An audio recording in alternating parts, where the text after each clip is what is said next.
The WWE Universe is in shock. Triple H just broke his silence about Seth Rollins' injury, and Roman Reigns is back with vengeance. You won't believe the bombshell WWE CEO Triple H just dropped. As Seth Rollins recovers from a serious injury, Roman Reigns has made a thunderous return to WWE, shaking the entire landscape ahead of SummerSlam 2025. In this video, we break down the explosive announcement from Triple H, what it means for the future of Seth Rollins, and how Roman Reigns' return is setting up a massive power shift in WWE. Could this be the beginning of a new era? Or the final chapter in an unforgettable rivalry? Imagine the lights of the WWE Performance Center dimming under the weight of silence. In a room usually buzzing with energy, where rising stars polish their craft and legends pass on their wisdom, there is now only a hushed intensity. The phone lines are hot, security has doubled, and somewhere deep within the building, a storm is about to break. At the center of it all stands a man who has both built and bled for this industry, Paul Triple H Levesque. But today, even the game's voice trembles. Because what he's about to announce will send shockwaves not just through the locker room, but across the entire wrestling world. The kind of announcement that changes everything. An injury that no one expected, and a return no one was ready for. Seth Rollins, the architect, the visionary, the man who carried WWE on his back for months, is out. And Roman Reigns, the once silent tribal chief, has chosen this moment to return. But why now? Why so suddenly? And what exactly did Triple H say behind those locked conference doors, where not even the cameras were allowed to roll? Sources say it started with a phone call at 3:12 a.m. Triple H was in Orlando, reviewing NXT talent footage, when his phone vibrated on the desk. It wasn't a number he recognized, but something about the timing made him answer. On the other end was a voice he hadn't heard in months, gravelly, quiet, but unmistakable. "I'm ready," the voice said. Triple H didn't speak at first. He didn't need to. Because that voice was Roman Reigns. Reigns had been off the grid for nearly 100 days. No public appearances. No interviews. No cryptic posts. Nothing. After a brutal last run that left his family fractured and his body bruised, he walked away. Fans speculated about retirement. About burnout. About illness. But now, with the industry's biggest star out injured, he was coming back? Back in Stamford, WWE officials were already scrambling. News had broken just hours earlier that Seth Rollins had suffered a serious in-ring injury during a live event in Texas. The footage never aired. But eyewitnesses described a harrowing fall, Rollins twisting mid-air, landing wrong, and immediately clutching his leg. The arena dimmed in confusion. Referees signaled the X. Fans thought it was a work. It wasn't. Medical staff rushed to the ring. Rollins tried to stand, because that's what he does, but his leg buckled beneath him. He shouted something to the trainers. He looked angry. Not because of the pain, but because deep down, he knew. Something was broken. Maybe more than just a bone. Backstage, chaos erupted. Sami Zayn reportedly threw a chair across the room when he heard the news. Kevin Owens walked out and didn't speak for hours. Even Cody Rhodes, who'd been rumored to feud with Rollins heading into SummerSlam, looked pale when he was told. "He's the soul of the place," one producer muttered. And the soul just cracked. Triple H landed in Connecticut by 7:45 a.m., immediately calling an emergency meeting at WWE headquarters. Department heads, medical officials, marketing teams, everyone was summoned. The energy was tense, chaotic, buzzing with fear and uncertainty. They weren't just losing a main eventer. They were losing the man who had held Raw together since Reigns' departure. "Where's the plan B?" someone whispered. But there wasn't one. Not yet. And then Roman called. The return wasn't planned. Not like this. But Reigns had been watching from a distance. From a quiet estate in Northern California, removed from the cameras, from the noise, from the bloodline. Alone. Healing. Processing. Watching. He was supposed to rest, one former Bloodline producer said. He told us he was done until Survivor Series at least. But something about Seth, it triggered something in him. It wasn't guilt. It wasn't loyalty. It was deeper than that. The night before Seth's injury, Roman reportedly watched a replay of their WrestleMania 40 war. Not the edited version. The raw feed. The missed cues. The heavy breathing. The stare downs that lasted a second too long. The moment where Seth whispered something the cameras didn't catch, as Roman lay pinned beneath the weight of legacy and betrayal. And then he saw the news. Seth Rollins injured. Possibly out for the rest of the year. No clear diagnosis yet. No timetable. Just uncertainty. Roman didn't flinch. He picked up the phone and called the only man who still held sway over him. "I'm coming back," he said. "But I'm doing it my way." Triple H didn't argue. He didn't need to. Because somewhere in the pit of his stomach, he knew. The WWE Universe wasn't ready, but the tribal chief had made his decision. But this wasn't just a return. This was a reckoning. Within an hour of Roman's call, the internal WWE Slack channels lit up. Reigns is coming back. Triple H just cleared the war path. Cancel the next press run. Rebook the scripts. Some staffers didn't believe it. Others wept. One writer reportedly quit on the spot, afraid of what this meant for the current roster. At 10:21 a.m., an internal memo went out. Seth Rollins is officially being evaluated for a lower body injury. Severity pending. Summer plans are being rewritten. Reigns is confirmed. Return imminent. This is top-level confidential. At 11:06 a.m. Paul Levesque stepped into a private conference room in WWE HQ with a small group of executives, camera crew, and a single teleprompter. He wore no suit. Just a black hoodie. Eyes tired. Voice steady. And then he said it. "Ladies and gentlemen, we have some difficult news, and some historic news." He took a breath. Seth Rollins has suffered an injury during a non-televised live event.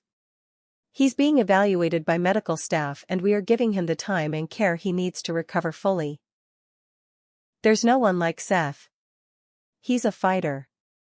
And he's family. We will support him in every way until he's back in that ring where he belongs. The room was still. Quiet. Heavy. And then, Triple H leaned forward slightly, his voice dropping. But WWE is about moments. And moments like this demand something bigger. Something epic. He paused. Roman Reigns is returning to WWE. The silence that followed wasn't shock, it was disbelief. It was like time froze. Because the idea of Roman Reigns back, now, in the midst of injury and uncertainty, wasn't just storyline fuel. It was seismic.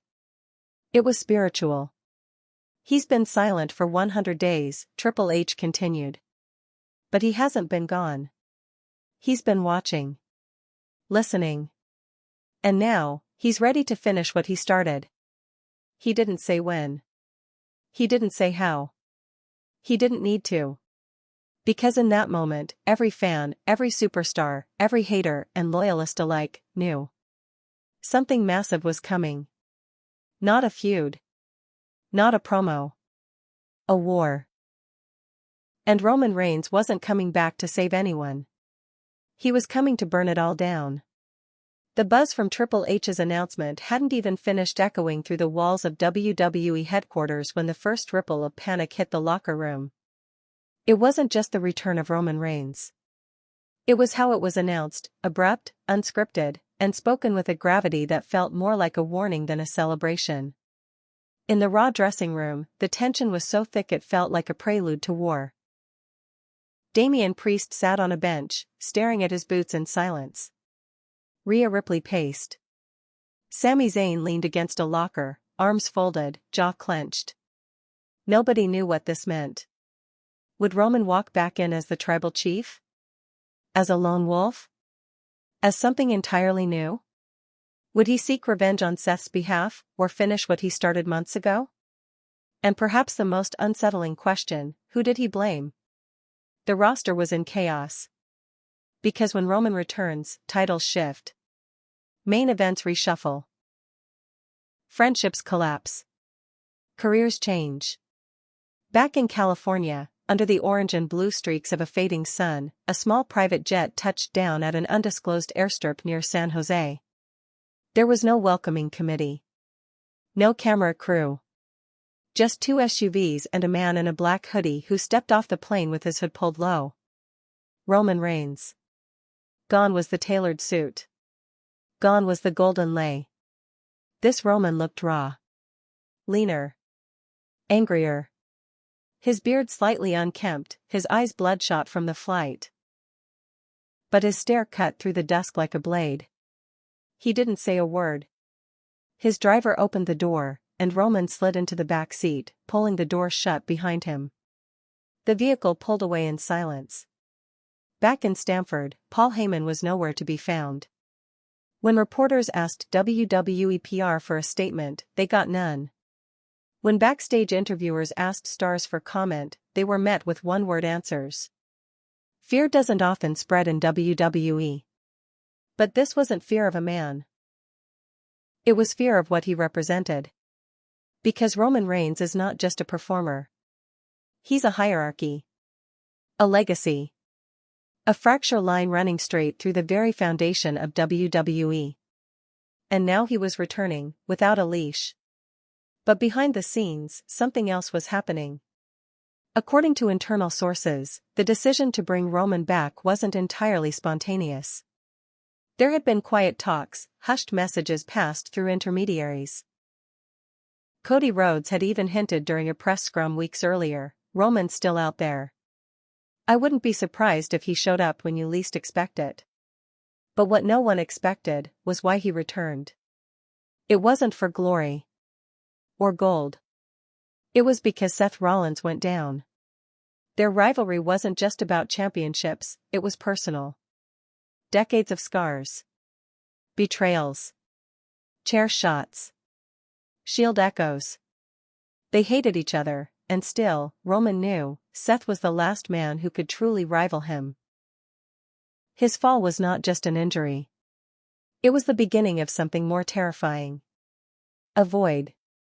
A vacuum Roman was born to fill. And now he was coming, not to compete, but to reclaim. Meanwhile, Seth Rollins was reportedly recovering in a private medical suite in Birmingham, Alabama, where WWE's top sports medicine specialists were examining the extent of his injury. Ligament damage. Possibly a torn ACL. Nothing was confirmed. Becky Lynch had flown in. She hadn't left his side since the incident. One source close to the couple said, "He's devastated. Not just because he's hurt, but because he knows what this opens the door to." Roman walks in while he's stuck in a wheelchair? That's the ultimate nightmare. But Rollins wasn't just afraid for himself. He was afraid for the locker room. Because even at his most tyrannical, Roman was predictable. Acknowledge me. Defend the title. Rule through fear. But now? Now he was silent. He had nothing to prove, which made him more dangerous than ever.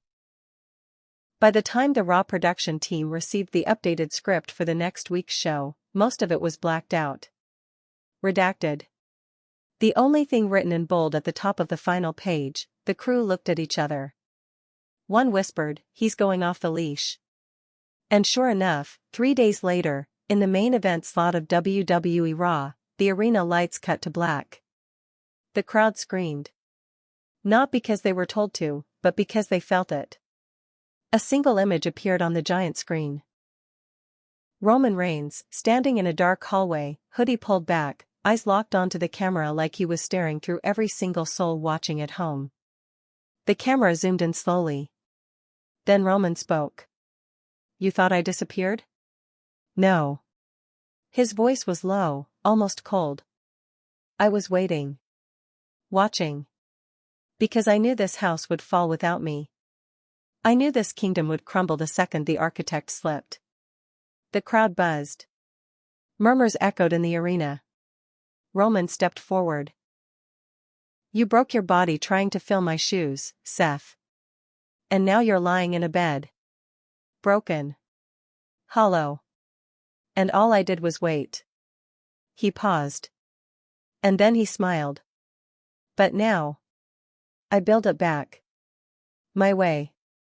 He dropped the mic. The screen cut to black. No entrance music. No fireworks. Just silence. And the sound of the world remembering why he was called the head of the table. Backstage, as the Raw broadcast cut to commercial, the silence was deafening. Agents looked at each other, eyes wide. Writers scrambled to figure out how to salvage their next show. Production assistants stood frozen in the gorilla position, waiting for instructions that never came. Roman Reigns had returned, not as a savior, but as a shadow, and no one knew what he would do next. But the loudest silence of all came from Paul Heyman. The man who had once called himself the wise man of the bloodline had not posted a single statement. No tweet. No backstage whisper. No press conference appearance. Nothing. Because Paul Heyman was terrified. You see, Heyman had bet everything on the idea that Roman Reigns was done. After Reigns walked out on the bloodline and vanished into exile, Heyman pivoted, quietly aligning with Seth Rollins and positioning himself as the mastermind behind WWE's next generation. He whispered in the ears of executives. He brokered deals behind closed doors. And when Seth rose to the top, Heyman re-emerged as the genius behind the architect's throne. But now? His golden prince was in a hospital bed. And the tribal chief was back. Heyman was seen leaving WWE headquarters just hours after Triple H's announcement. Alone. No entourage. No Roman. No security. According to one anonymous staffer, he looked pale. Like he saw a ghost. I don't think he ever expected Roman to come back, especially like this. But Roman hadn't forgotten him. In fact, sources claim Roman made just 2 calls after landing in California. One to Triple H. The other, to Paul Heyman. And when Heyman answered, all Roman said was, "You betrayed me." Then hung up. The message was clear, there will be a reckoning. But Heyman wasn't the only one bracing for impact. Cody Rhodes, the American Nightmare, who had spent the last few weeks openly calling out Seth Rollins for a SummerSlam match, found himself caught in a vacuum. With Seth out, Cody was left directionless, until Roman's promo. I build it back. My way. Those words rang in Cody's ears long after Raw went off air. He knew what it meant. It meant Roman wasn't coming for titles. Not at first. He was coming for order. For loyalty. For respect. And that meant Cody, a man who had vowed to finish the story against Roman, was back on his list. Sources say Cody pulled Triple H aside after Raw. The conversation was private, but onlookers say Cody's voice was tense. He's not the same, is he? Cody asked. No, Triple H replied. He's worse. Because the Roman Reigns who walked out on WWE 100 days ago had been exhausted. Fractured. Vulnerable. The Roman Reigns who returned? He had nothing left to lose. Meanwhile, in a dimly lit locker room on SmackDown, Jey Uso stared at a television replaying Roman's return segment on loop. He didn't say a word. Zilla Fatu sat beside him, arms crossed, head lowered. On the other side of the room, Jacob Fatu leaned forward, eyes narrowing at every frame of Roman's face. The new era of the bloodline had taken shape in Roman's absence. Jacob, Zilla, Jey. A unit forged in fire, betrayal, and independence. They had declared that they didn't need Roman anymore. But now? Roman was coming back. And no one, not even the bloodline themselves, knew if he was coming to reclaim his seat, or destroy everything they had built without him. Tension escalated further when a leaked memo surfaced online from a security detail briefing. Roman Reigns' movements are unscheduled and unannounced. He has denied all media access. Surveillance teams are to remain on standby in both Orlando and Stamford. All entrances must be secured. No one is to approach him without clearance. The memo was dated 2 days before his Raw appearance.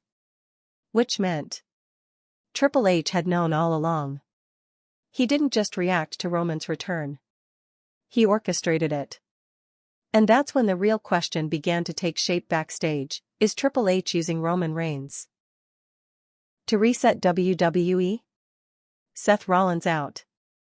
Paul Heyman compromised. The roster in disarray. Cody Rhodes without a challenger. The bloodline fracturing. Raw and SmackDown at war. It was the perfect storm. And Triple H needed a hurricane. Roman Reigns was that hurricane. But what no one expected was the next move. Because just as the company tried to stabilize after Raw, an unannounced camera crew was dispatched to Los Angeles. No script. No call sheet. Just an address. A private rooftop helipad overlooking downtown. What they captured has not aired yet. But leaked footage showed Roman Reigns standing at the edge of that rooftop, city lights behind him, staring into the lens with those same haunted eyes. And then he said 5 words, bloodline or not. I'm back. No music. No pyro. No acknowledgement needed. Just a man returning to a kingdom he built with his own blood, now ready to tear it down piece by piece until only he remained standing. The arena lights dimmed, not with spectacle, but with unease. It was the final segment of WWE SmackDown. Fans were on their feet, chanting in anticipation, unsure of what was about to unfold. No advertisements. No match. No warning. Just darkness. Then, a single spotlight dropped onto the entrance ramp.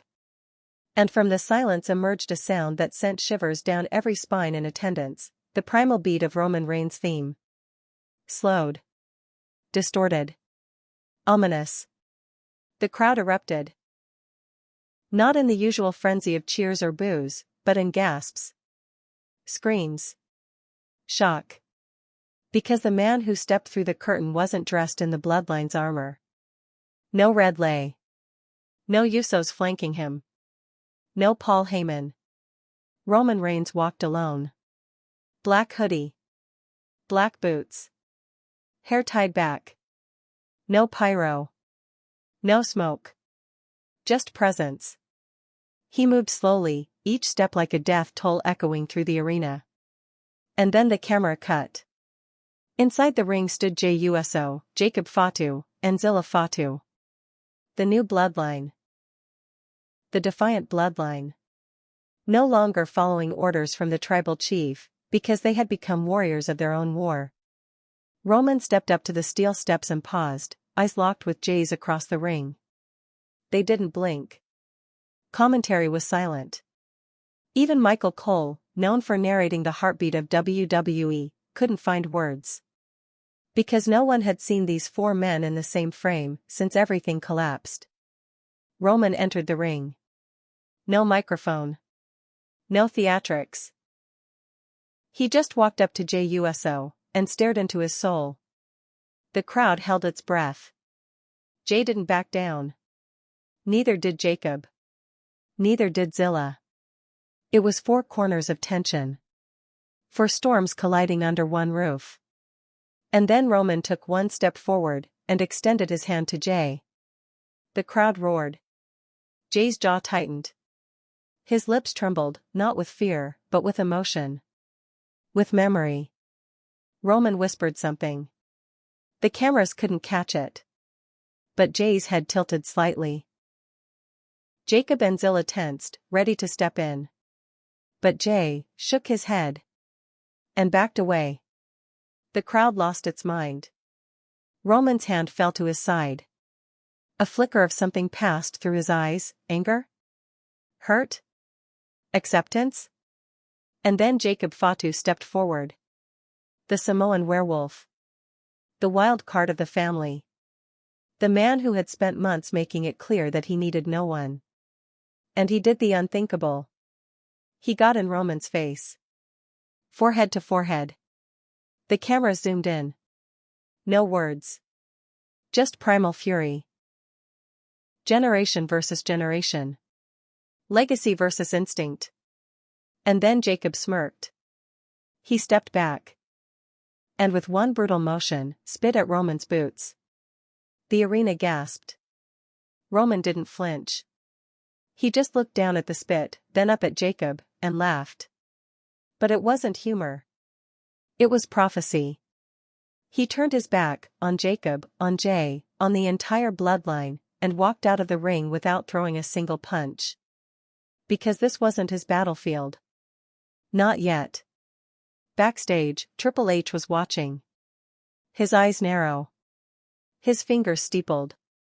And beside him sat a man we hadn't seen all night. Paul Heyman.